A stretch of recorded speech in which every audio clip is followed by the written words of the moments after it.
Bonjour, Gaëlle Giraud et Thomas Piketty. Nous sommes très heureux de vous réunir donc, pour un débat organisé par la revue Études et puis l'Institut Rousseau. Alors vous êtes deux économistes, je dirais, assez proches, deux économistes avec beaucoup de points de convergence, mais justement on a eu envie de vous faire débattre autour de cette question, on va dire, générique.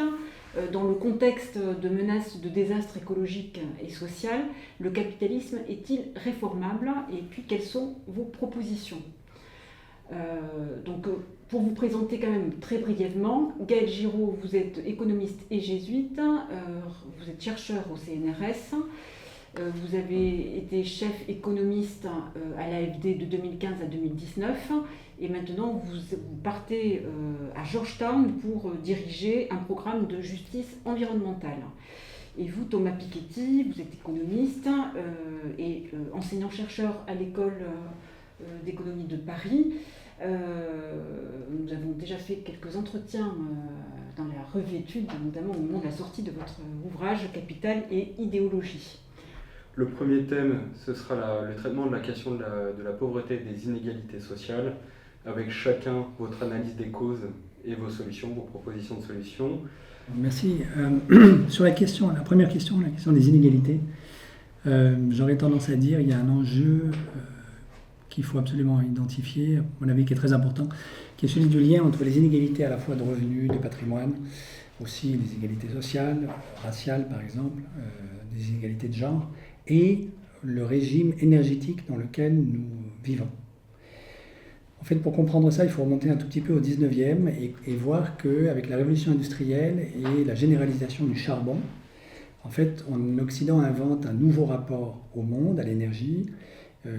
Ce qui est central, c'est le charbon, qui s'ajoute en fait aux autres types d'énergie essentiellement liés à la biomasse, au vent qu'on utilisait précédemment, qu'on a utilisé pendant tout le Moyen-Âge. Et la caractéristique du charbon, c'est que c'est un type d'énergie qui est très coûteux à transporter, ce qui au fond donne un pouvoir de négociation en fait politique, social aux salariés, typiquement aux mineurs qui sont au fond de la mine, qui est relativement important. Autrement dit, si les mineurs réussissent à s'organiser en syndicat pour faire grève au fond de la mine, ils paralysent l'acheminement au charbon et donc l'approvisionnement en énergie, en électricité par exemple d'une ville. Et comme le charbon est coûteux à transporter, la ville n'a pas beaucoup de substituts. Au fond, c'est ça, on pourrait dire, c'est une lecture possible, parmi beaucoup d'autres évidemment, mais qui est assez centrale à mon avis, et souvent négligée par les économistes, des conquêtes sociales du 19e et du 20e, qui ont été rendues possibles par l'apprentissage K1, KA, c'est compliqué évidemment, c'est des situations complexes, par, disons, on pourrait dire, les mondes populaires, ouvriers, de leur pouvoir de négociation vis-à-vis du patronat, grâce à la suprématie du charbon. Et ça continue, au fond, jusque dans les 30 Glorieuses. À partir de 1945 et de la généralisation de l'industrie de masse, grâce surtout aux États-Unis, puis donc évidemment au plan Marshall et à ce qui se passe en Europe, on a un autre régime énergétique qui se met en place, qui est construit sur le pétrole, qui lui est complètement différent, parce que le pétrole, c'est très peu cher à transporter. Et donc, au fond, dans un monde de pétrole, qui vient s'ajouter au charbon, disons, la classe ouvrière, pour employer des mots de ce type-là, et aller très vite, la classe ouvrière perd en fait son pouvoir de négociation sociale dans le dispositif global, dans le régime, disons, social d'une société. Alors, les 30 Glorieuses sont une espèce de passage tout à fait unique dans l'histoire, parce qu'en réalité, on a gardé pendant les 30 années qui ont suivi la Seconde Guerre mondiale les institutions politiques du monde du charbon, mais on avait déjà la technologie du pétrole. Donc on a eu une croissance inouïe, évidemment très destructrice d'un point de vue écologique, avec des institutions politiques très favorables à la réduction des inégalités.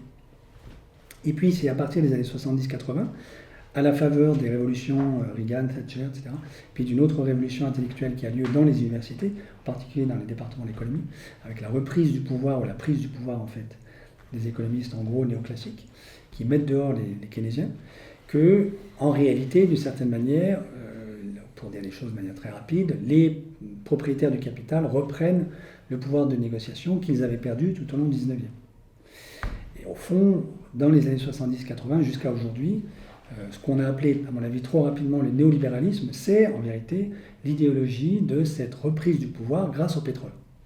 Alors ça pose une question colossale aujourd'hui, puisque en réalité on va être obligé aujourd'hui de se débarrasser et du charbon et du pétrole et du gaz.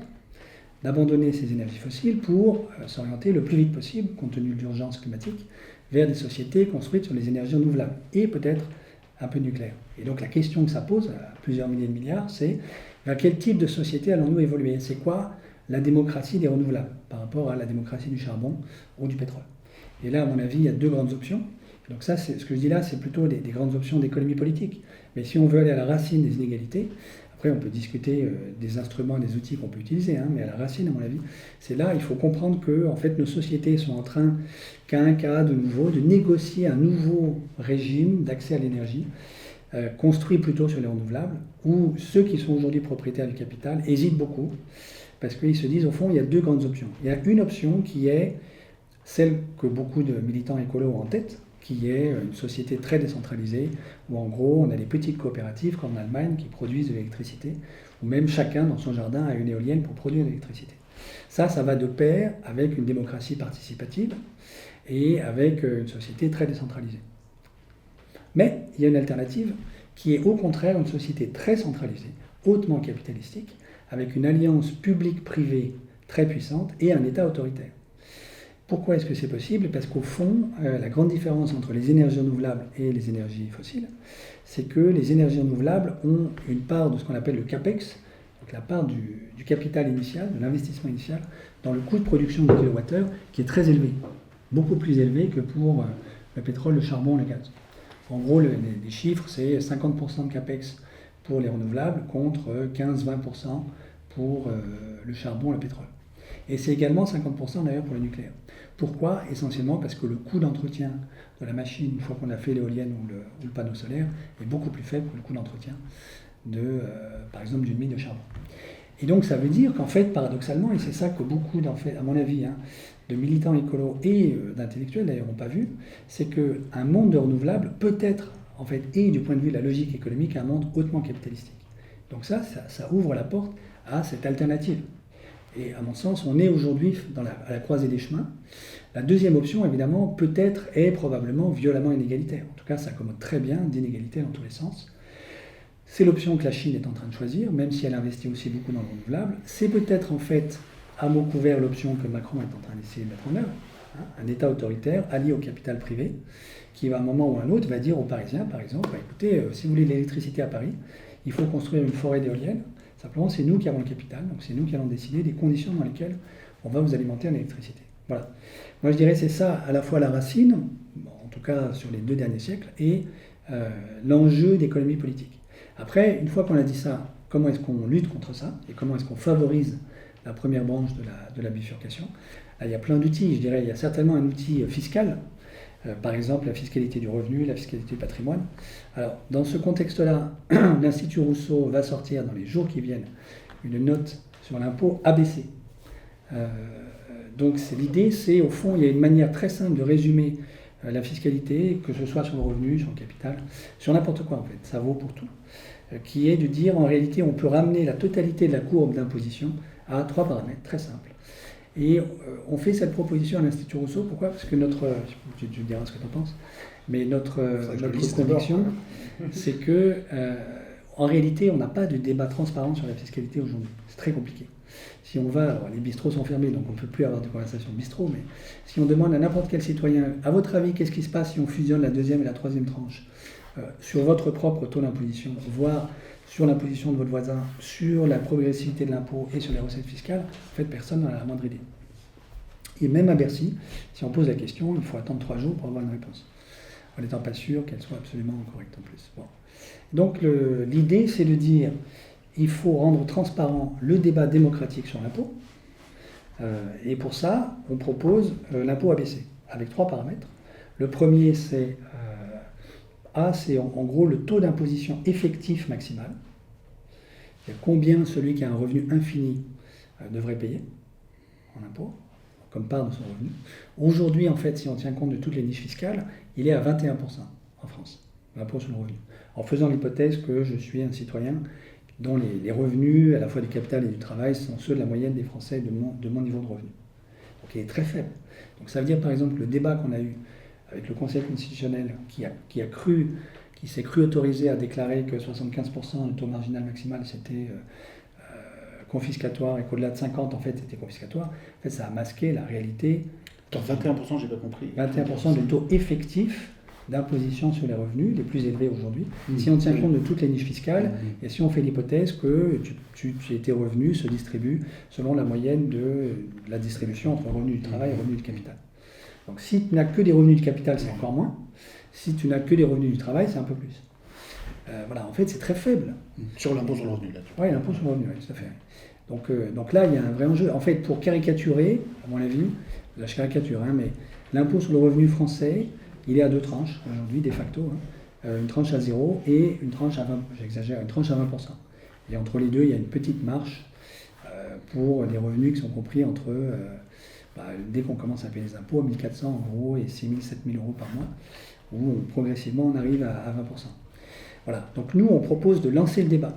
Qu'est-ce que c'est que votre A, votre B, votre C? Alors A, je l'ai dit, c'est le taux effectif maximal. B, c'est le niveau à partir duquel je paye mon premier euro d'impôt.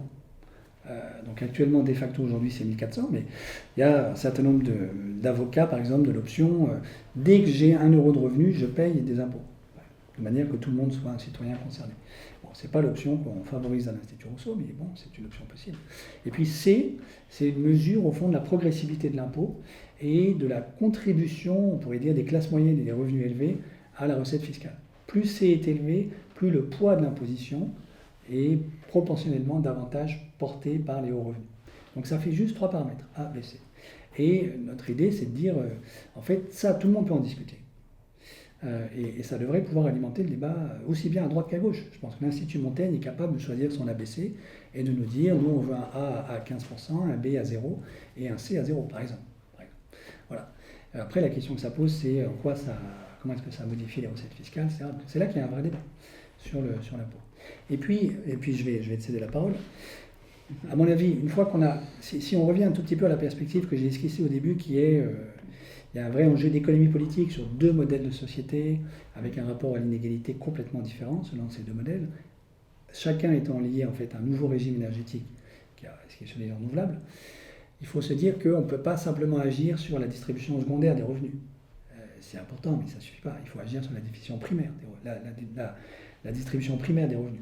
Et donc pour ça, il faut intervenir sur l'entreprise elle-même, parce que c'est majoritairement elle qui décide de la distribution des revenus primaires, et sur la manière dont en fait se fait la négociation salariale aujourd'hui au cœur de l'entreprise. Alors pour ça, il y a plein de propositions. Par exemple, dans le bouquin sur les 20 propositions pour réformer le capitalisme, j'avais fait des propositions sur comment est-ce qu'on redonne du pouvoir aux salariés dans les conseils d'administration. Bon, il y a évidemment la Mitbestimmung allemande à laquelle tout le monde pense, mais il faut aller beaucoup plus loin que ça. Et in fine, alors on pourrait dire qu'il faut redonner du pouvoir, par exemple redonner des droits de vote aux salariés de manière obligatoire pour toutes les entreprises, mais aussi aux parties prenantes. Je pense par exemple aux sous-traitants, parce qu'il y a beaucoup d'entreprises, par exemple, qui délèguent en fait sur les sous-traitants le coût de ce qu'elles ne veulent pas assumer avec leur propre force salariale. Bon, et donc, ça c'est un sujet qui est relativement balisé aujourd'hui. Voilà. À mon avis, il faut aller encore plus loin. Et en réalité, c'est ce qu'on a fait dans la 2e édition des 20 propositions, modifier le statut même de l'entreprise dans le Code civil. Pour dire une entreprise, ce n'est pas juste une société de capitaux qui sont la propriété privée de ses actionnaires. Une entreprise, c'est un projet collectif, en fait c'est un commun, qui doit être ordonné à un projet d'utilité collective, d'utilité générale. Et donc ça suppose de modifier l'article 1832 du Code civil et d'inscrire la définition d'entreprise comme un projet éventuellement associé à une société, mais pas nécessairement, qui est surtout lui-même assujetti à, disons, un projet d'intérêt général. De manière qu'on puisse avoir un droit de regard sur ce que fait une entreprise. Alors évidemment, quand je dis ça, je suis à rebours à la fois de Friedman, qui avait déclaré dans les années 60 une entreprise, c'est une boîte noire qui produit du cash pour ses actionnaires, mais aussi, ça va beaucoup plus loin quand même que la loi Pacte et les amendements de Tarsena, qui ont malheureusement été complètement édulcorés par le gouvernement, en fait par l'Élysée, qui a empêché notamment le Sénat d'aller aussi loin qu'ils souhaitaient aller dans leur rapport, et qui ont fait qu'en réalité, on n'a pas du tout fait la réforme du statut d'entreprise qu'on devrait mettre en œuvre. Mais voilà, si on dit ça, on agit sur la distribution secondaire, l'impôt ABC, on agit sur le statut même de l'entreprise. Après, il y aura encore beaucoup d'autres choses, mais je vais quand même te laisser la parole. Par exemple, dans le bouquin sur le facteur 12, j'avais proposé aussi qu'on limite les écarts de revenus de 1 à 12 à l'intérieur d'une entreprise.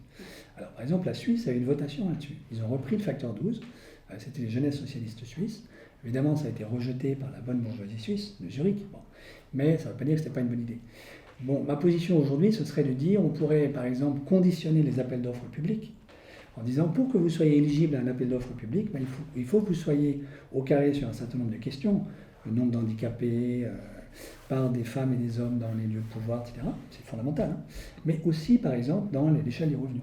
Et on pourrait imaginer que c'est pas autoritaire comme position. C'est de dire, voilà, vous êtes libre. Mais si vous voulez l'argent public, l'argent des contribuables, ben, il faut que, par exemple, l'écart des salaires, pour commencer, soit de 1 à 100. Parce que dans nos grandes banques, par exemple, il est de 1 à 1000 aujourd'hui. Et puis, 2 ans après, on diminue. On dit, ah ben, voilà, c'est bien, vous avez fait un effort, maintenant on va le faire de 1 à 50, etc. etc. Voilà. Ça, c'est une autre manière aussi d'influencer le mode de distribution primaire des revenus dans l'entreprise. Alors Thomas, je vous propose de répondre, à la fois de répondre à Gaël sur cette question du traitement des inégalités et d'amener aussi, comme ça ensuite c'est Gaël qui vous répondra, d'amener aussi la deuxième question sur la critique de la propriété privée. Tout à fait. Alors, moi d'abord, je suis très content d'être là pour ce débat.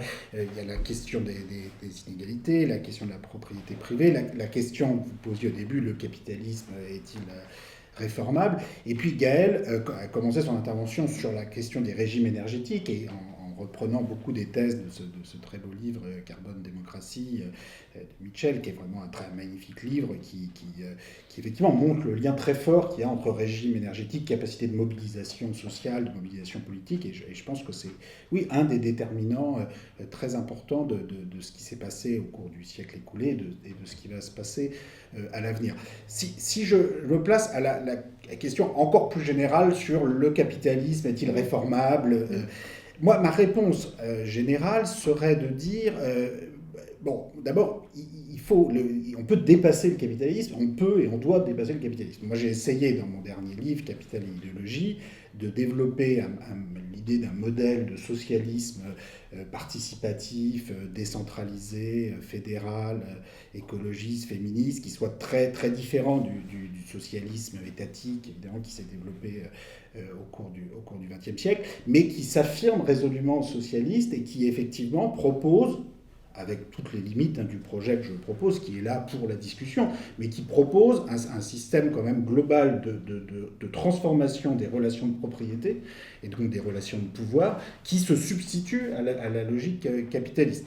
Et je vais donner quelques éléments, mais ça repose alors, sur un certain nombre d'institutions, mais qui permettent d'avoir véritablement une circulation permanente de la propriété, du pouvoir, qui passe par le système fiscal, mais également et peut-être surtout par le système légal et toute la question du pouvoir dans les entreprises. Donc moi je rejoins tout à fait Gaël sur l'importance vraiment d'articuler à la fois des propositions sur les questions du système fiscal et du système légal. Donc juste pour insister sur chacun de ces aspects. Alors sur le système fiscal, moi j'ai vraiment hâte de lire les propositions de l'Institut Rousseau sur l'impôt ABC. Alors après, est-ce qu'il faut 3 paramètres ou 5 ou 10 ? Jean-Luc Mélenchon insiste toujours sur son fameux barème en 14 tranches de taux marginaux dont il fait le gage de la réussite de son programme. Bon, je crois qu'il ne faut pas non plus fétichiser le nombre de paramètres qu'on va utiliser, s'il y en a 14 ou 3. Il faut voir à quoi sert tout ça. En tout cas, ce qui est certain, c'est que je pense qu'il faut, à la fois sur l'imposition des revenus, l'imposition du patrimoine, l'imposition des émissions carbone, parce que je pense qu'on va en arriver à un moment, si on veut remettre cette question sur le chantier, à devoir développer des notions de carte carbone individuelle permettant de traiter très différemment les émissions raisonnables, disons, des émissions complètement déraisonnables. Et ce ne sera jamais le seul outil, parce qu'il y aura toujours un besoin de normes qui seront, je pense, toujours beaucoup plus importantes que les signaux prix envoyés aux personnes. Mais ça fera partie quand même de normes, de prise en charge publique, d'investissement public. Mais cette carte carbone progressive fera partie de la solution. Et le fait qu'on ait voulu imposer, là, en début de mandat Macron en France, une taxe carbone qui qui traitait tout le monde de la même façon, petites émissions, grosses émissions, et qui en fait reposait surtout sur les plus petites émissions, puisque les plus grosses émissions, les personnes peuvent prendre l'avion le week-end, être exonérées de taxe carbone, etc. Enfin, tout ça en utilisant les recettes de la taxe carbone pour supprimer l'impôt sur la fortune. Évidemment, tout ça a rendu fou tout le monde, a décrédibilisé ce type de politique. Et si on ne reprend pas les choses avec une exigence de justice extrêmement forte, de compression des écarts de revenus, des écarts de salaire. Alors tu parlais de 1 à 12 ou 1 à 100 qui deviendrait 1 à 50 puis 1 à 12. Bon, moi je pense que, pour moi, on est plutôt sur du 1 à 5 ou 1 à 4 ou 1 à 6, enfin le type d'écart de revenus ou de salaire sur lesquels il faut aller, enfin en tout cas le type de modèle de socialisme participatif que je développe dans mon livre, ce serait plutôt 1 à 4 ou 1 à 5 que de 1 à 10 ou 1 à 12, a fortiori 1 à 50 ou 1 à 100. Mais après, bon, tout ça, ce sont des discussions qui convient d'avoir. En tout cas, la question de l'imposition progressive du revenu, de l'imposition progressive du patrimoine, avec des taux d'imposition allant, tu disais ton paramètre, un des paramètres, c'est le taux supérieur. Le taux supérieur pour un revenu infini ou un patrimoine infini, c'est assez simple, hein, c'est 100%, et ça doit aller sur 80-90% assez vite, en vérité. C'est le taux marginal. Oui, oui, mais on converge avec un taux effectif qui s'approche de ça assez vite. Après, est-ce que c'est à nouveau, est-ce que c'est à 10 fois, à 50 fois, à 100 fois le revenu ou le patrimoine moyen, à 1000 fois le patrimoine moyen? Bon, on peut en discuter, mais en tout cas, ça fait partie de la solution, cette limitation drastique, cette interdiction en fait que les écarts de revenus de patrimoine dépassent un certain seuil, permettant aussi de financer une circulation de la propriété. Parce que donc, moi j'insiste, donc, parmi les éléments qui caractérisent le modèle de socialisme participatif que je développe dans mon livre, il y a 2 éléments principaux. Il y a cette limitation très forte des écarts de patrimoine avec une redistribution permanente du patrimoine. Donc je propose un héritage pour tous de 120 000 euros à 25 ans, que tout le monde reçoive 120 000 euros. On pourra aller beaucoup plus loin. Actuellement, la moitié de la population reçoit de rien, n'hérite de rien, et puis vous avez des personnes qui héritent de 500 000, 1 million, 10 millions, etc. Dans le système que je propose dans le livre, ça reste très modéré, puisque la moitié des gens qui actuellement n'héritent de rien auraient 120 000, ceux qui actuellement héritent d'1 million auraient 600 000 après l'impôt. Donc ça reste un écart considérable, et si vous voulez mon avis, on pourrait aller beaucoup plus loin que ça. Mais déjà ça fait pousser des hauts cris à tout le monde. Pourquoi c'est important, cette question de la propriété, de l'accès? C'est que les systèmes de revenus de base sont très importants. Il faut augmenter le niveau du RSA très fortement. Il faut un accès beaucoup plus égalitaire à l'éducation, à la santé. Mais ça ne suffit pas. Pourquoi ça ne suffit pas? Parce que le fait de posséder un peu quelque chose, d'avoir 100 000 ou 200 000 euros, en plus des autres éléments que je viens de décrire, ça vous place dans une relation qui est beaucoup moins dépendante vis-à-vis des autres, tout simplement. C'est-à-dire que le but, c'est de donner c'est beaucoup plus une question d'argent, c'est d'abord une question de pouvoir. C'est-à-dire que quand vous ne possédez rien, et a fortiori quand vous n'avez que des dettes, vous êtes obligé de tout accepter. C'est très simple, c'est-à-dire que vous êtes obligé parce qu'il faut payer votre loyer, il faut nourrir vos proches, votre famille, donc vous êtes obligé de tout accepter. Donc votre position de négociation vis-à-vis d'employeurs possibles, vis-à-vis de conditions de travail, vis-à-vis de salaire est très faible. Donc ceux qui possèdent des millions, pour eux c'est peut-être pareil d'avoir 0 euros ou 100 000 euros, mais en fait c'est pas du tout pareil, parce que quelqu'un qui a 100 000 euros, 200 000 euros devant lui, oui, il peut se permettre d'être un peu plus exigeant sur ce qu'il va accepter. Alors c'est peut-être ça qui énerve justement potentiellement les employeurs potentiels, qui aimeraient bien que la personne soit à leur merci, mais c'est justement pour ça que je pense que si on veut transformer les relations de pouvoir dans la société, il faut passer par là. Donc ça c'est le premier bloc. Le second bloc, que je résume très rapidement, mais Gaël en a déjà parlé, et ce que je propose va tout à fait dans la même direction, c'est tout ce qui concerne le partage du pouvoir dans les entreprises, des droits de vote.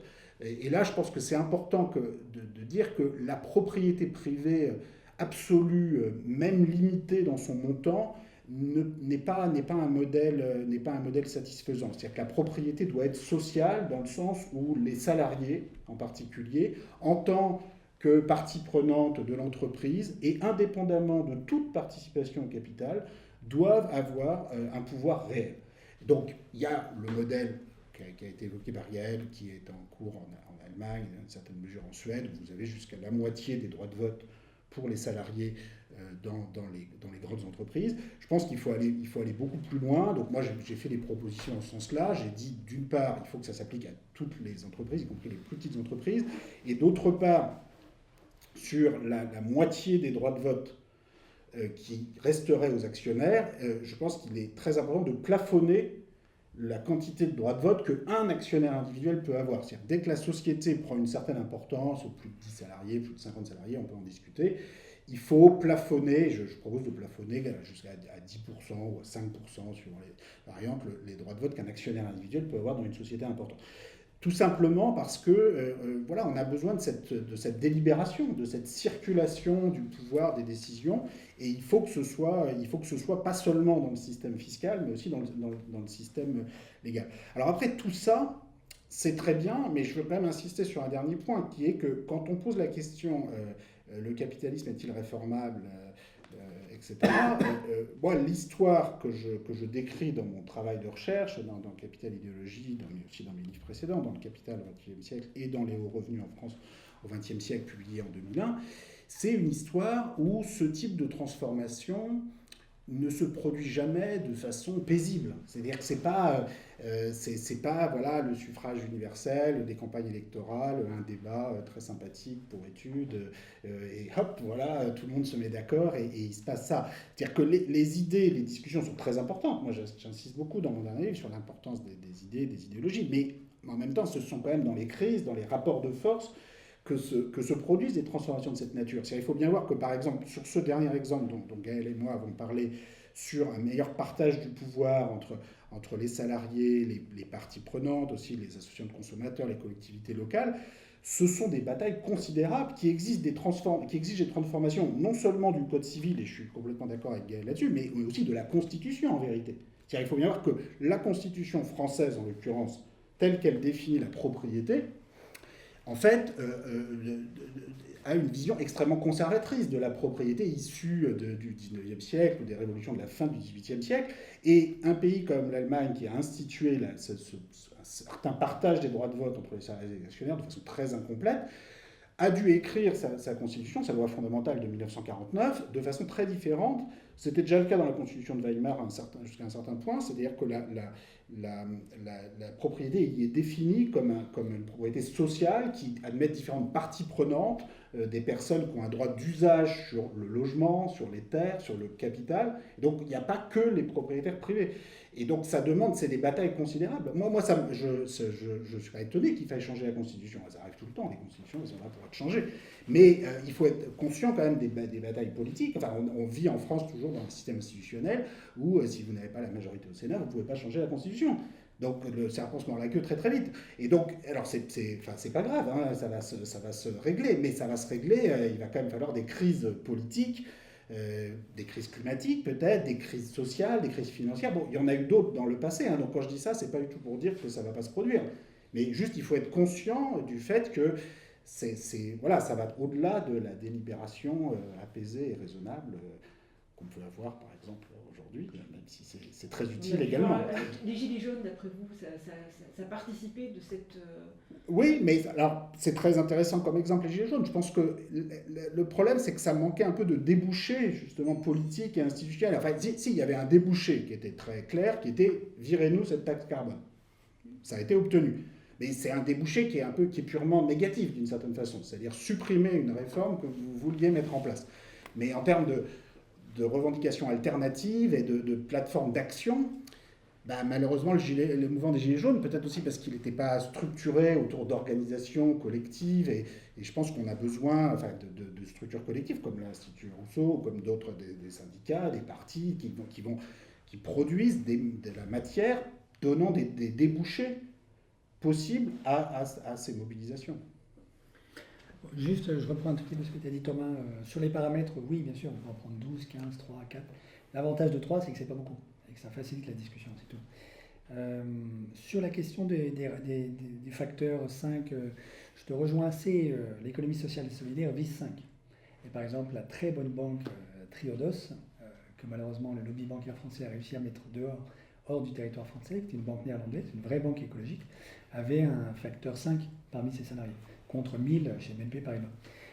Il reste que dans la fonction publique aujourd'hui, on ne peut pas dire que les fonctionnaires soient extrêmement bien payés, on est plutôt à 1 à 11, 12, sans tenir compte des primes de certains ambassadeurs. Et donc c'est la raison pour laquelle nous on a proposé 12 dans le facteur 12 de 2013. Ce serait déjà un progrès considérable. Qui serait déjà un progrès colossal. Au début du XXe siècle, on était à 1 à 20 en gros, hein, donc déjà si on revenait à ça, ce serait pas mal. Je voulais juste aussi, oui, sur le... Tu as insisté sur l'idée que ce serait pas mal que tout le monde puisse partir dans la vie avec un petit pécule, peu importe le montant au fond. Alors, à la fois je comprends bien la proposition, j'ai 2 remarques par rapport à ça. La première, c'est, je pense que à mon avis, on est mal parti dans le débat sur le revenu universel. Alors, c'est pas une espèce, c'est une espèce de, disons en tout cas, c'est une proposition qui va dans le sens du revenu universel. Je pense pour ma part que ce serait beaucoup plus intéressant qu'on ait un projet de société dans lequel on propose une garantie de l'emploi à tout le monde.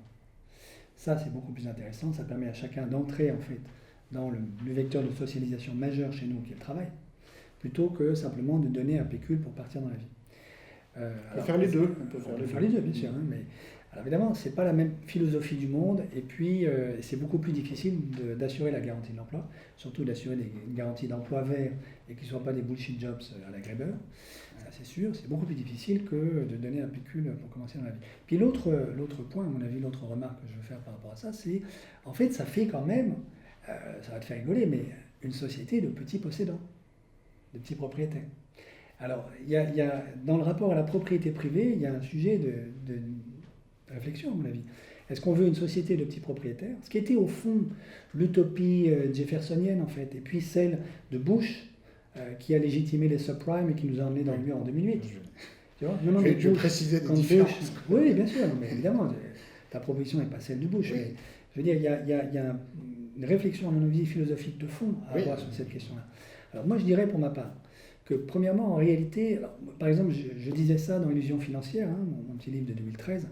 À l'époque, j'avais caractérisé le capitalisme comme la tentative d'étendre la propriété privée partout, que j'assimilais à ce qu'on appelle, à mon avis, à tort, le néolibéralisme, avec, c'est ce que fait Macron aujourd'hui, on privatise tout. On privatise la SNCF, on privatise ADP, on privatise EDF, il va bientôt privatiser la Caisse des dépôts pour pouvoir livrer la gestion du livret A uniquement aux banques privées. Pourquoi dis-tu à tort néolibéralisme, ce qu'on appelle parce que le néolibéralisme donne l'idée, à tort à mon avis, que les néolibéraux sont les héritiers des libéraux du XVIIIe. Et à mon avis, non, c'est les fossoyeurs du libéralisme. Pourquoi? Parce que, tel que je le perçois, on pourrait dire la caractérisation de la modernité, des Lumières en fait, et des Lumières libérales au XVIIIe, Rousseau, avec ce qu'il a en commun avec Voltaire. Bon. C'est de dire on va désacraliser le pouvoir et ouvrir, en fait, le lieu du pouvoir est vide. C'est Claude Lefort. La démocratie, c'est l'institutionnalisation du conflit. On coupe la tête du roi, 21 janvier 1793. Et donc, c'est plus l'Église qui va nous dicter ce qu'on a à faire dans nos débats et notre délibération politique. Deuxièmement, on institue le droit, copié d'ailleurs sur le droit de l'Église, pour protéger le citoyen contre la tyrannie de l'État.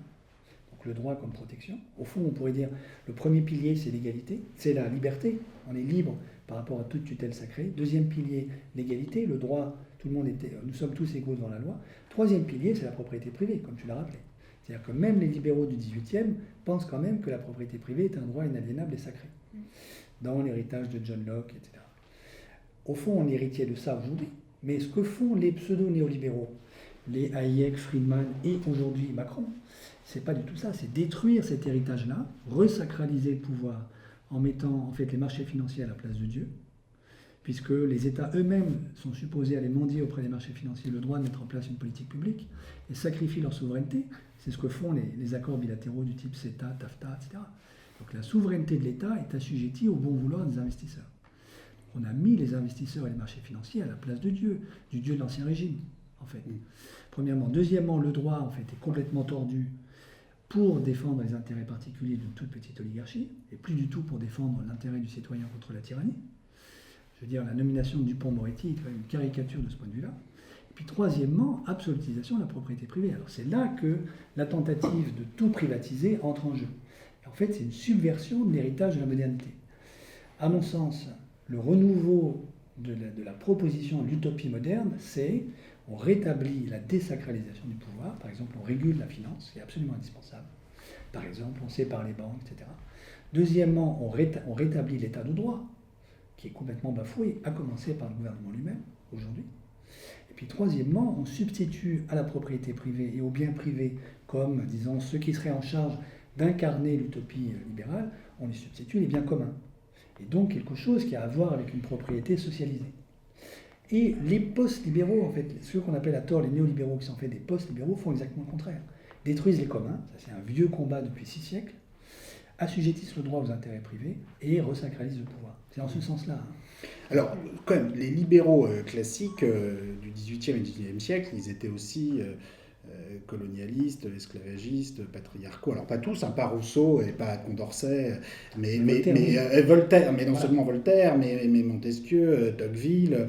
En 1848, quand finalement l'esclavage est aboli, c'est en décrétant que ce sont les propriétaires d'esclaves qui doivent être compensés pour leur perte de propriété et non pas les esclaves pour les mauvais traitements subis. Et la France, l'État français fait payer à Haïti pendant 1 siècle et demi une dette considérable jusqu'au milieu du XIXe siècle pour rembourser les propriétaires d'esclaves français de leur perte de propriété. Et encore aujourd'hui, beaucoup disent tout ça c'est de l'histoire ancienne, c'est beaucoup trop tard pour corriger cette injustice, alors même qu'on a des injustices, des expropriations qui ont été commises pendant la Seconde Guerre mondiale ou même pendant la Première Guerre mondiale qu'on continue de compenser aujourd'hui, ce qui est d'ailleurs une bonne chose. Mais cette façon de refuser d'entrer dans cette question des réparations post-coloniales, post-esclavagistes, pose des problèmes quand il s'agit de construire des normes de justice communes. Donc n'idéalisons pas non plus le libéralisme du XVIIIe ou XIXe siècle, évidemment, et je te rejoins, n'idéalisons pas celui de Macron non plus aujourd'hui.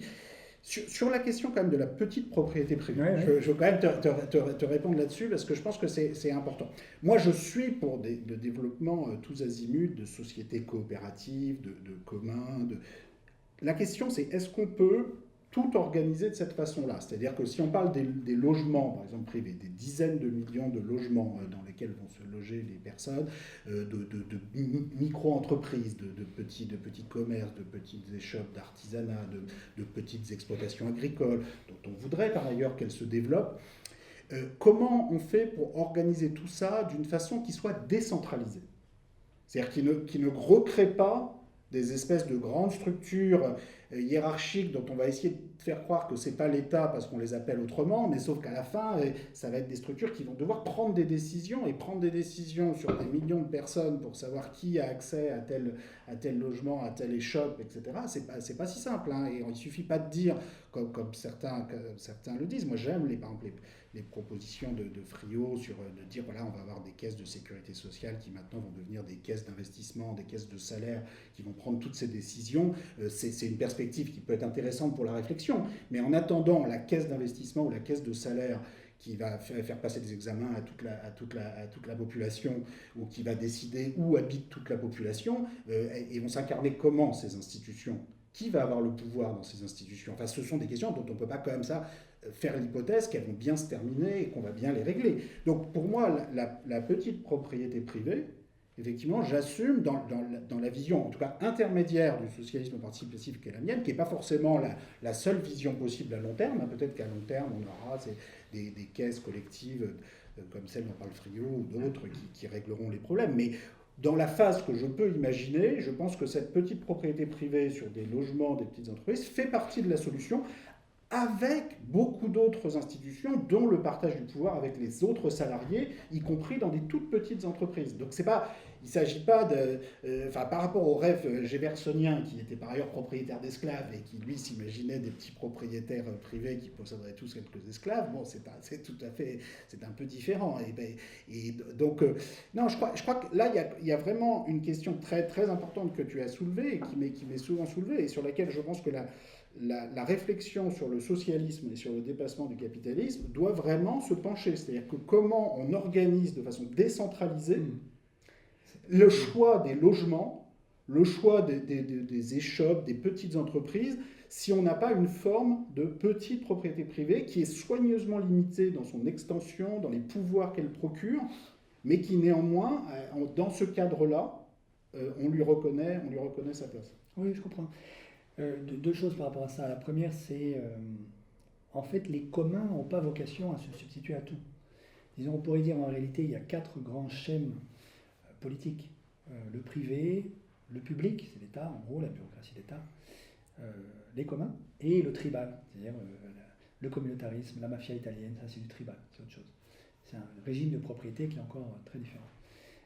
Donc sur les 3 premiers, on est d'accord. Oui, on est d'accord. Et donc la question, moi, ma position, c'est de dire en réalité le renouveau de la modernité, la proposition moderne occidentale, c'est la promotion des communs. Pas pour se substituer à la totalité de la propriété privée. Mais en attendant, tu laisses les héritiers privés qui reçoivent 1 million d'euros continuer de recevoir ce qu'ils reçoivent. Ça, c'est un aspect. Donc ça, c'est un aspect de ta proposition sur les successions. Tu vois, je trouve qu'on peut pas... Enfin, soit tu abolis complètement les successions, ce qui peut être une position cohérente, mais si tu ne fais pas ça, non. Je trouve ça embêtant de ne pas en donner à tout le monde. L'impôt sur les successions, à mon avis, c'est l'impôt ABC. Il faut réfléchir en termes de A, B, C et utiliser la formule de l'Institut Rousseau pour réfléchir à ce qu'on veut mettre en place. Mais comment tu utilises l'impôt après, tu vois, est-ce que tu l'utilises pour donner à tout le monde qui le reçoit. En plus du revenu de base? À nouveau, c'est pas du tout en substitution au revenu de base. Dans mon esprit, c'est vraiment deux choses différentes et pas du tout substituables. En plus du revenu de base, d'avoir ce... Oui, un héritage pour tous. Enfin, je ne vois pas pourquoi il n'y aurait que les enfants de classe supérieure. Je te dis juste que le socialisme participatif, c'est aussi un socialisme de petits propriétaires. Voilà. Et c'est pas grave. C'est comme ça. Oui, mais à nouveau, tu as dit que la propriété privée avec la propriété publique et les communs faisaient partie de la solution. Donc à un moment, soit on l'assume clairement et on le revendique comme quelque chose permettant la décentralisation. Oui. Soit on le... mais tu vois, il faut choisir. Et donc, je suis pas sûr d'avoir compris ce que tu choisissais, en fait. Au sens où ça milite et ça aide à bifurquer vers la première option, l'option décentralisée, dans le grand schéma que j'avais donné initialement, je suis d'accord avec toi. Après, la discussion sur jusqu'à combien on impose des successions ou pas, tu vois, bon, ça c'est une discussion d'ordre 2, à mon avis, dans ce débat-là. Mais ce que j'appelle les communs, en fait, qui n'a pas vocation à se substituer, en fait... Alors, il y a un certain nombre de ressources, à mon avis, qu'il faut absolument sanctuariser de manière qu'elles ne puissent pas être privatisées. Un certain nombre de ressources naturelles, l'intelligence commune, tout ce qui s'invente sur Internet avec le copyleft et tous ces démembrements de la propriété privée. Parce qu'en fait, si on veut lutter contre l'extension de la propriété privée, en réalité, il n'y a que 2 grandes options. Il y a créer un nouveau type de bien, c'est les communs, et puis il y a démembrer la propriété privée. Parce qu'en réalité, la propriété privée, elle n'est pas homogène. Ce qu'ont fait les théologiens au XIe siècle quand ils ont reformulé la propriété privée à partir du droit romain, du Codex de Justinien, c'est lui donner 3 piliers. Usus, fructus, abusus, pour parler latin. Droit d'usage, le droit de détruire et le droit de bénéficier des fruits de la propriété. Et donc en réalité, et ça c'est un grand cheval de bataille de l'Église et des franciscains au XVe, par exemple, 14e, 15e, se dire en fait, nous on ne veut pas être propriétaire complet des biens, parce que pour les chrétiens de cette époque, le seul propriétaire du monde, c'est Dieu. On veut être les usagers. Et en fait, la crise écologique aujourd'hui nous emmène vers ça. C'est-à-dire qu'on doit apprendre tous collectivement à être les usagers d'un certain nombre de ressources rares, fragiles. Voilà. Ce qui s'invente avec le Vélib. Et au début, quand on a lancé les premiers Vélib à Paris, il y en avait un tiers qui était détruit par les Parisiens, parce que ce n'était pas la propriété privée, ils s'en foutaient. Aujourd'hui, c'est beaucoup moins, c'est un peu moins, disons. C'est simplement réduire la propriété au droit d'usage, l'usus. Et ce qui se fait avec l'ascenseur en copropriété, c'est la même chose. Il y a un apprentissage collectif de la réduction de la jouissance du propriétaire au droit d'usus. Bon, ça, c'est ce qui se fait très très bien sur Internet, et c'est ce qu'on doit inventer, à mon avis, aussi dans une société qui renouvellerait la donne aujourd'hui. Et puis il y a un autre aspect qui est les communs comme tels. Alors, c'est le travail d'Elinor Ostrom, en 2009. Il y a des tas d'initiatives dans le monde entier de gestion commune participative d'un certain nombre de ressources rares. Je donne juste un exemple où, en fait, c'est même plus efficace que la gestion privée et la gestion publique. Par exemple, l'eau à La Paz en Bolivie. Donc, La Paz, c'est à 4000 mètres aujourd'hui, enfin, à 4000 mètres, dans un désert, parce que les glaciers ont fondu à cause du réchauffement, il n'y a plus d'eau. Et en 2016, La Paz a traversé ce qu'on appelle le Day Zero, c'est-à-dire le jour où il n'y a plus d'eau au robinet. Ce qui est extrêmement dur. Je veux dire, c'est une épreuve, quoi. Par exemple, Cape Town est proche du Day Zero maintenant chaque année. Et heureusement, il y a une pluie providentielle qui tombe chaque année pour empêcher la traversée de l'épreuve. Mais bon, c'est un truc très difficile parce qu'on peut vivre sans électricité un certain temps, mais on ne peut pas vivre sans eau, c'est impossible. Eh bien, pendant l'été 2016, alors que les bourgeois du centre-ville n'avaient plus d'eau au robinet, et donc étaient vraiment dans une situation extrêmement critique, les pauvres des bidonvilles autour de La Paz, eux avaient de l'eau, parce qu'ils s'étaient organisés pour gérer l'eau en commun, comme des communs, en mettant en particulier les femmes en avant, que les femmes gèrent beaucoup mieux les communs que les hommes. La plupart, enfin, beaucoup d'initiatives de gestion des biens communs sont prises par des femmes. Par exemple, les banques de semences en Inde, qui sont gérées comme les communs, c'est des femmes. Donc ça, c'est un exemple où la privatisation de l'eau est catastrophique, parce qu'en général, les pauvres sont privés. Dès qu'on met un prix à l'eau, c'est toujours trop cher pour les pauvres. La gestion publique de l'eau, très souvent, ne marche pas. Et on va avoir un vrai problème en France. On risque d'avoir un manque d'accès à l'eau potable dans les années qui viennent, ou les 2 décennies qui viennent, grand maximum. On va manquer jusqu'à 40% d'accès à l'eau douce en France, en milieu rural. Donc ça va devenir une question aujourd'hui. Et évidemment, les grandes tentatives de privatisation de l'eau qui avaient été menées par la Commission européenne en 2011 à Naples vont se rejouer en France. Ça, c'est cousu de fil blanc. Donc on va avoir un débat politique sur l'eau a-t-elle vocation à devenir un bien commun, géré par les communautés qui la prennent en charge, ou bien privatisé, c'est ce qu'avait essayé d'imposer la Commission européenne à Naples en 2011, ou bien un bien public entièrement entre les mains de l'État. Mais si cet État, c'est l'État autoritaire centralisé macronien, ce ne sera pas brillant. Voilà, donc il y a toute cette... Et à mon avis, c'est là que les communs entrent dans le paysage institutionnel, politique, comme une manière de renouveler la donne de la modernité occidentale.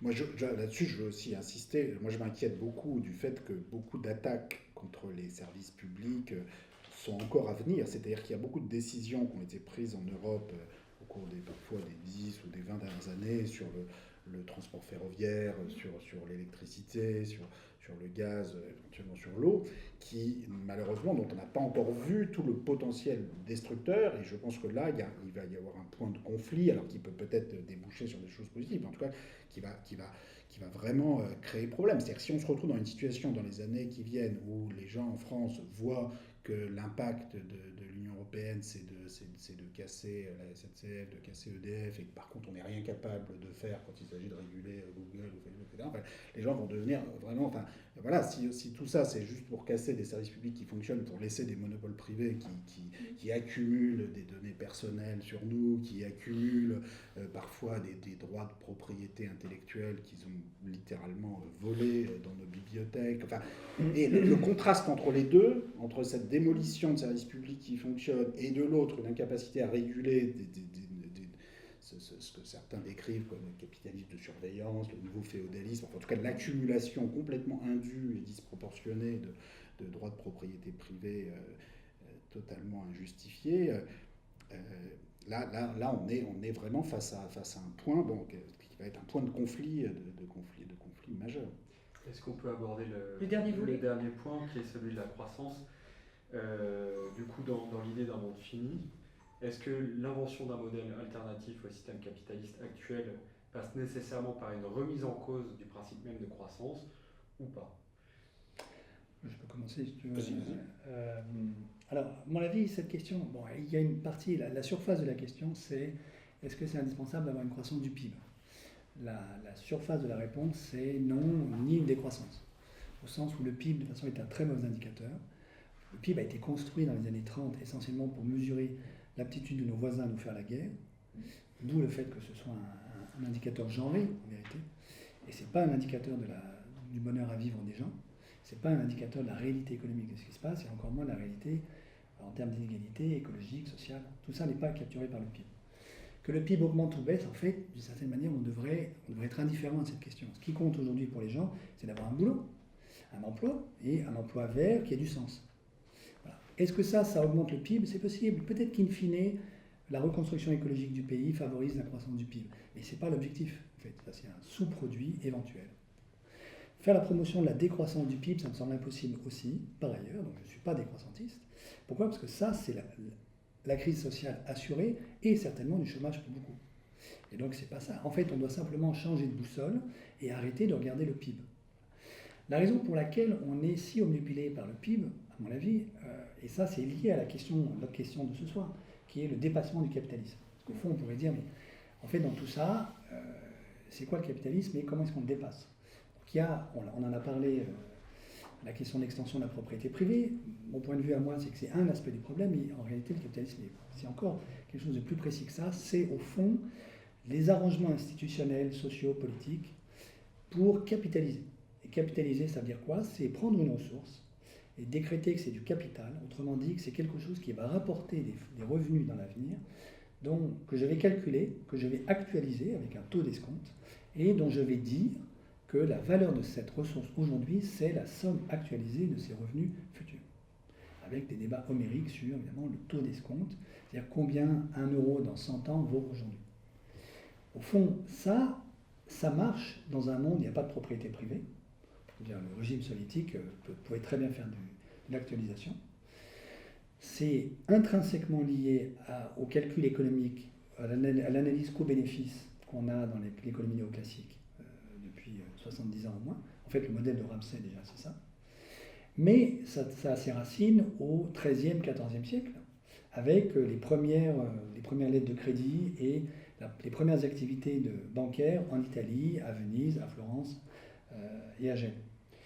Et ça pollue la totalité de nos activités et de nos débats politiques aujourd'hui. Par exemple, sur le climat, le grand débat Stern-Nordhaus, 2006, donc Nicolas Stern, très bon économiste, fait un rapport pour dire, bon, ça va être catastrophique, le climat, donc il faut agir tout de suite. Et, à mon avis, il fait l'erreur à ce moment-là de dire pourquoi est-ce que ça va être catastrophique? Parce que la valeur actualisée aujourd'hui des dégâts que va nous infliger le climat est très élevée. Et évidemment, Bill Nordhaus, qui a le prix Nobel entre-temps, entre dans la brèche et dit « Ah oui, non, pas du tout, je ne suis pas du tout d'accord, parce que le taux d'actualisation que vous utilisez n'est pas le bon. » Et depuis lors, on est enlisé entre économistes du climat sur ce débat qui n'a aucun intérêt. Personne ne sait ce que c'est que le bon taux d'actualisation, en réalité. On le choisit, c'est une convention sociale. Il n'y a pas une nature, il n'y a pas un taux naturel d'actualisation. Bon. Alors, ça, à mon avis, si on veut dépasser le capitalisme comme projet politique, c'est ça qu'il faut faire. Alors, concrètement, ça veut dire quoi, par exemple? Réécrire la comptabilité des entreprises. On n'en a pas encore parlé aujourd'hui. Mais si on veut changer les relations de pouvoir dans l'entreprise, ça veut dire aussi réécrire complètement, et donc ça, on l'avait proposé dans le livre « Les 20 propositions pour réformer le capitalisme » en 2009, réécrire la compta d'entreprise, en particulier les entreprises cotées, après le coup de force de 2005 où les Allemands, en vérité, nous ont imposé les normes comptables internationales, qui ont fait rentrer dans la comptabilité d'entreprise ce qu'on appelle la fair value, c'est-à-dire l'idée précisément que tous les actifs d'une entreprise, c'est du capital, et que leur valeur aujourd'hui doit être estimée non pas au coût historique d'acquisition, mais en fonction des flux actualisés de revenus que cette valeur promet de donner à celui qui en est le propriétaire. Donc ça, c'est un changement radical. C'est-à-dire que les entreprises arrêtent de compter leur propre valeur en fonction de ce principe d'actualisation, de capitalisation, en fait, qui est, à mon avis, le principe directeur du capitalisme. Ça, c'est une révolution. Ça passe par exemple par l'assujettissement de l'IASB, l'International Accounting Standard Board, qui est l'organisme qui édicte les normes comptables internationales, qui est à Londres aujourd'hui, qui est un organisme privé. Il faut évidemment l'assujettir à la puissance publique, le remettre dans le débat démocratique, et donc dans le jeu européen, pour qu'aujourd'hui, entre Européens, on puisse décider des normes comptables, et à travers ça, de notre vision du futur, de l'avenir, parce que c'est ça qui est en jeu. En fait, l'action de capitaliser est une espèce de préemption de l'avenir qui refuse, en réalité, d'avoir la liberté de dire « je ne sais pas ce que ça va m'apporter, mais je veux absolument le garder », par exemple le climat. Voilà, alors à mon avis, c'est ça l'enjeu fondamental aujourd'hui pour sortir du capitalisme. Moi, je suis d'accord vraiment avec tout ce que vient de dire Gaël, en particulier sur l'importance de sortir complètement de cette vision de la valeur d'un actif ou de la valeur de toute chose comme ce flux capitalisé des profits futurs. Donc, juste pour bien préciser, moi, la vision de la propriété que je défends, à la fois parce qu'il y a cette circulation permanente avec le fait que les plus fortes accumulations de capital doivent rendre 90% de la société en permanence, et parce que les droits de vote de quelqu'un qui possède une trop grande partie du capital de l'entreprise, en fait, sont immédiatement réduits à 5%. Bon, immédiatement, toute cette logique de valorisation par le flux futur des profits disparaît, enfin, s'effondre immédiatement. Et d'ailleurs, une des effets des mesures que je propose, ce serait de faire chuter la capitalisation boursière et la capitalisation immobilière. Et tant mieux d'ailleurs, et c'est une très bonne chose, parce que c'est ça qui permettrait à d'autres personnes qui ne possèdent rien au départ d'acheter de l'immobilier, d'acheter des entreprises. Donc ça fait partie du but. Et il y a quelque chose de paradoxal dans nos amis allemands qui ont imposé ces normes comptables, c'est qu'en fait, eux-mêmes, du fait en fait, de leur modèle quand même d'une certaine forme de codétermination, de cogestion avec les salariés, en fait, ne sont pas dans les excès de capitalisation boursière et d'obsession pour la capitalisation boursière des capitalistes anglo-saxons. Et c'est triste qu'effectivement, dans cette négociation et sans discussion au niveau européen, on soit mis à promouvoir des normes comptables extrêmement basé finalement sur le capitalisme financier anglo-saxon. Alors sur cette question des normes, c'est une question absolument centrale. Il faut effectivement que la puissance publique reprenne le contrôle de ces normes, de même que tout ce qui concerne le cadastre financier. Actuellement, c'est quelque chose qui est privatisé. Ce sont des institutions financières privées qui gardent la trace de qui possède quoi en termes de titres financiers dans le monde. Tout ça devrait être l'objet de la puissance publique. Sur cette question des normes et des indicateurs, je veux aussi quand même répondre sur la croissance et le produit intérieur brut. Je pense que c'est très important. Bon, complètement casser la logique de la valorisation des actifs par les flux de profits futurs, c'est une chose centrale. Mais il faut aussi revoir la façon, les indicateurs dont on dispose pour mesurer les flux de production de revenus. Parce qu'on va quand même avoir besoin de continuer de mesurer les revenus, les salaires, parce que quand on veut développer des normes de justice sociale, quels sont les bons écarts ? Un A4, un A10, ça veut dire qu'on est capable de comparer quand même des revenus entre eux. Si on est capable de comparer des revenus entre eux, ça veut dire qu'on peut aussi comparer des revenus dans le temps. Et donc, il y a une notion de croissance ou de décroissance qu'on ne peut pas complètement passer sous la table. C'est-à-dire qu'on va avoir besoin de continuer de comparer des revenus. Ce qui est très important, c'est de le faire en prenant en compte les coûts sociaux, environnementaux de ce qu'on est en train de faire. Donc, moi, simplement, un petit changement déjà qui ferait déjà une certaine différence, c'est de ne plus parler de produit intérieur brut, de toujours parler de revenu national. Donc je rappelle la différence, c'est tout petit mais c'est quand même important. Vous sortez 100 milliards d'hydrocarbures du sol, vous les mettez sur la table, vous avez 100 milliards de produits intérieurs bruts, mais en fait vous avez 0 € de revenu national parce que les hydrocarbures ils étaient déjà là dans le sol et donc c'est simplement une consommation de capital fixe qui existait déjà. Donc au lieu d'avoir 100 milliards d'euros de produits intérieurs bruts, vous avez 0 € de revenu national. Si en plus, quand vous brûlez ces hydrocarbures, vous avez des émissions carbone qui ont des effets sur le climat, sur la pollution, et que vous mettez une valeur sociale quelconque, raisonnable à ça, vous avez un revenu national négatif.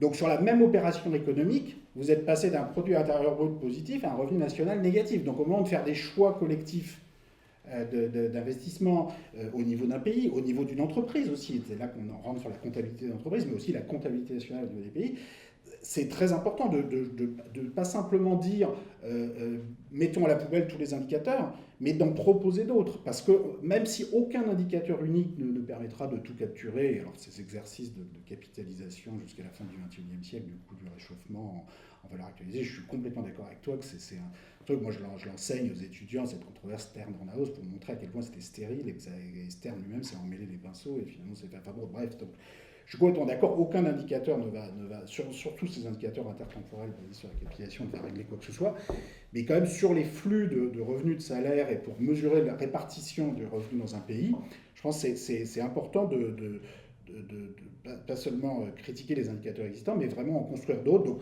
bon, on essaye modestement ici avec le laboratoire sur les inégalités mondiales de développer une base de données permettant de répartir le revenu national entre pays. Donc on parle toujours de revenu national, pas de produit intérieur brut, et surtout on essaie de le répartir entre les 10% les plus pauvres, les 50% les plus pauvres, les 10% les plus riches.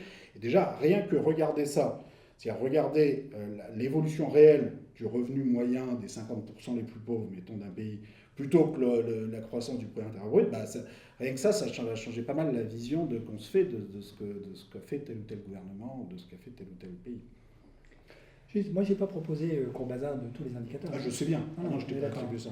Juste, peut-être pour que ce soit plus clair, je pense que la fixation sur la croissance du PIB, elle est, par exemple, au sens où le projet de loi de finances n'est discuté par nos députés qu'en termes de croissance du PIB.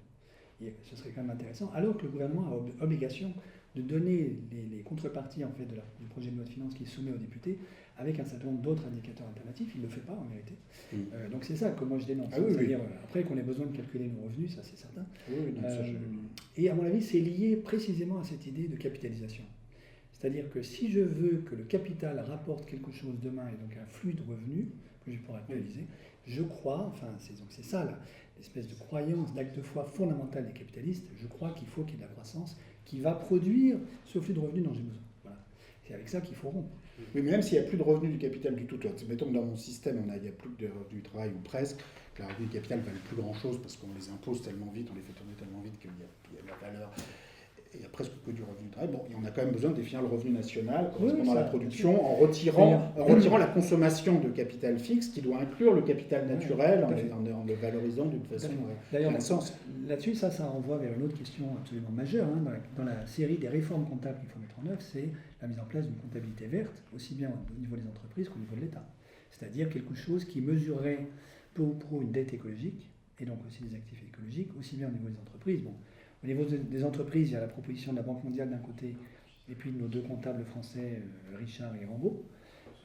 Et évidemment, il faut regarder la contrepartie au niveau du revenu national, puisque l'une des définitions possibles, c'est quand même aussi la somme des valeurs ajoutées que produisent les entreprises. Donc il faut que les deux soient en syntonie. Donc là, il y a aussi un énorme chantier qu'on devrait pouvoir mener, nous, les universitaires, qu'on a beaucoup de mal à mener, mais qui est absolument indispensable si on veut faire ce dépassement.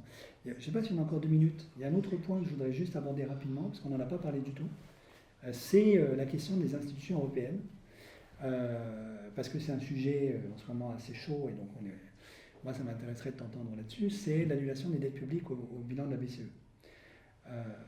Moi, ma position, c'est de dire on va vers un scénario à la japonaise pour l'économie européenne, donc une trappe déflationniste majeure, dont la fin de l'histoire est déjà écrite à l'avance, on la connaît, parce que c'est celle des années 30, c'est-à-dire Le Pen au pouvoir, Salvini, etc. Une fois que les classes moyennes sont désespérées parce qu'on ne se voit pas comment sortir de la déflation, elles élisent un clown au pouvoir qui leur promet des lendemains qui chantent.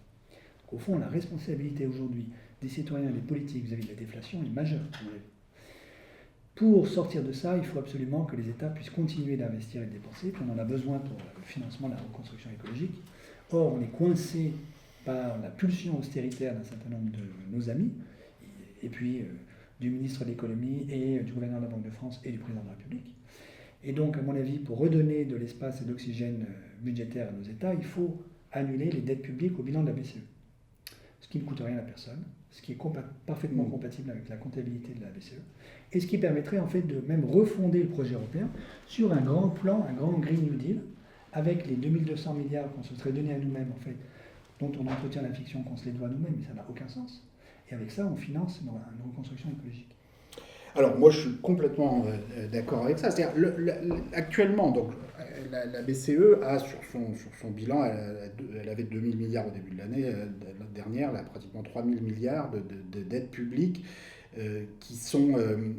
moi je fais le pari que ces dettes elles ne seront jamais remboursées. C'est-à-dire que la BCE ne les remettra jamais en jeu en disant voilà maintenant les gouvernements vous me les remboursez. C'est-à-dire que la BCE va sans cesse les racheter les titres lorsqu'ils viendront à échéance et remettre sur son bilan, tout ça avec un taux d'intérêt proche de 0%.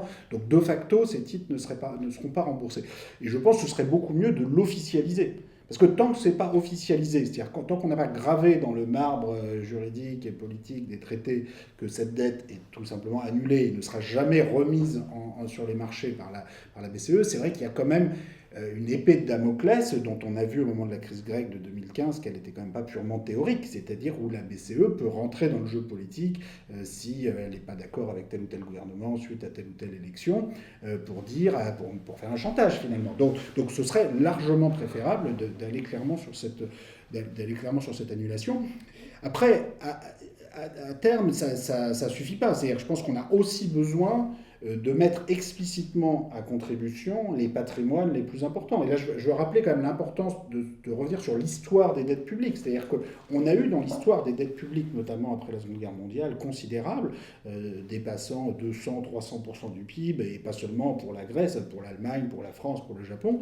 Et c'est toujours un mélange d'annulation et de prélèvements exceptionnels sur les plus hauts patrimoines privés qui a permis de sortir de cette crise. Et ça a été de très bons choix pour finir rétrospectivement. Alors en particulier les choix qui ont été faits en Allemagne entre 1948 et 1952. Alors, il y a eu la réforme monétaire, mais ensuite il y a eu surtout un prélèvement exceptionnel sur les plus hauts patrimoines privés qui allait jusqu'à 50% des plus hauts patrimoines privés, pas 50% du revenu, 50% du stock de patrimoine au-delà d'un certain seuil de patrimoine. Et c'est quelque chose d'assez révolutionnaire, disons, par rapport à la propriété privée, au capital privé classique, dans des circonstances où, évidemment, qui étaient des circonstances très, très, très compliquées, où l'Allemagne avait fait l'expérience dans les années 20 de l'hyperinflation, qui est l'autre façon de se débarrasser de dette publique, sauf que ça revient souvent à faire payer l'addition aux plus pauvres, aux plus modestes, aux classes moyennes, et ça a eu les conséquences politiques que l'on sait par la suite. Et c'est fort de ce précédent que l'État allemand, les différentes parties prenantes, ont mis en place entre 48 et 52 un système qui finalement, rétrospectivement, a beaucoup mieux marché. Donc aujourd'hui, on est face à des défis qui sont différents de ceux de la reconstruction, mais qui sont d'une certaine façon du même ordre. C'est-à-dire qu'on a de nouvelles priorités pour l'avenir sur les inégalités, sur la jeunesse, sur le climat, sur l'environnement, qui obligent à trouver des solutions exceptionnelles, dont l'annulation des dettes publiques actuellement sur le bilan de la BCE font partie, et il faudra en prendre d'autres sur le bilan de la BCE, pas seulement celles qui sont actuellement, mais dont des prélèvements exceptionnels sur les patrimoines privés font partie. Je pense aussi qu'il faut beaucoup plus assumer le fait qu'on va utiliser une partie de ce financement par l'emprunt et de facto de cette création monétaire pour créer des emplois, augmenter les salaires, augmenter les bas salaires. Alors évidemment, dès lors que l'inflation remonterait à 2, 3, 4%, bon, on peut discuter, il faudrait à un moment s'arrêter. Mais on n'en est pas là. Aujourd'hui, le risque, et je te rejoins complètement là-dessus, c'est le risque d'une spirale déflationniste à la japonaise où pendant 20 ans, on a une inflation 0 ou moins de 0 et on continue d'injecter des liquidités de la part de la Banque centrale, mais finalement, comme on ne fait que les injecter dans les marchés financiers, on contribue à la bulle financière, à la bulle immobilière, on contribue finalement à enrichir ceux qui ont déjà des patrimoines privés. Et donc, ça va être ça l'enjeu, quoi. Au-delà de l'annulation des dettes, c'est d'utiliser ces ressources pour relancer des emplois, alors, typiquement dans le secteur sanitaire. Donc, j'ai vu, là, il y a quelques jours, le responsable de la CFDT, qui n'est pas toujours le syndicat le plus révolutionnaire, proposait d'augmenter de 15% les bas salaires dans le secteur sanitaire. Bon, c'est pas complètement négligeable. Je pense que dans le secteur éducatif aussi, les professeurs des écoles, toutes les personnes qui ont des bas salaires en général, ou des emplois qu'on créerait dans la rénovation thermique des bâtiments. Bon, il y a des salaires, des créations d'emplois qui doivent se faire et qui doivent permettre de déplacer une partie de l'inflation qui est actuellement sur les actifs, sur les marchés financiers et les marchés immobiliers, vers les prix et les salaires jusqu'à un certain point.